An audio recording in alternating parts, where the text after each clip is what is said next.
Le 9 Av, ça a toujours été une date un peu compliquée. Que ce soit pour la destruction des 2 temples, que ce soit la mort des 580 000 juifs dans la ville de Bétar, l'expulsion des juifs d'Espagne, l'expulsion des juifs du Gush Katif. Mais d'un autre côté, on nous dit aussi que c'est le moment de naissance de la Neshama de Mashiach. C'est un moment qui est très fort, qui est appelé Moed, une fête. D'un côté, alors on se dit, alors c'est triste, c'est joyeux.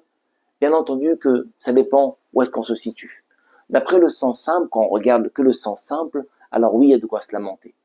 Mais d'après le sens profond, il y a ici un signe. Vous savez, on est fait à l'image d'Hachem. Et chez Hachem, il y a 10 forces. Chez nous aussi, il y a 10 forces. 3 forces intellectuelles et 7 forces sentimentales. Regardez maintenant un petit peu la période de ce qu'on appelle les 9 jours. Pourquoi pas 7 jours, comme une période de deuil normale? Pourquoi 9 jours?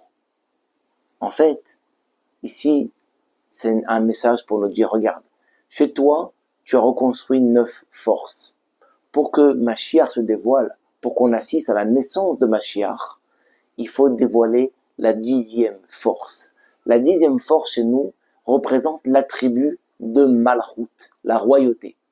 De la même manière que Hachem, il a la dimension de roi, nous aussi, on doit dévoiler la dimension de roi en nous. Et ça représente quoi dans le concret? En fait, ça représente tout simplement la prise de conscience que nous sommes rois. C'est-à-dire, étant donné que nous sommes des messagers d'Hachem, étant donné que nous avons une mission qui est celle de faire résider Hachem sur terre, eh bien nous avons les forces de celui qui nous a envoyés en mission, c'est-à-dire Hachem. Donc, on est aussi infini qu'Hachem à un certain niveau de nous. Et ça, on l'oublie. Et c'est pour ça qu'on pleure à Tisha B'Av.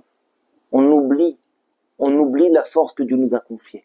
On oublie la mission que Dieu nous a confiée. On pense qu'on ne pourra pas réussir. Mais à chaque fois qu'on remet en doute nos forces, on remet en doute les forces d'Hachem. Et quand on prend conscience de nos forces, on dévoile les forces d'Hachem et on reconstruit le 3e Beth Amikdash à l'intérieur de nous et donc automatiquement à l'extérieur de nous aussi.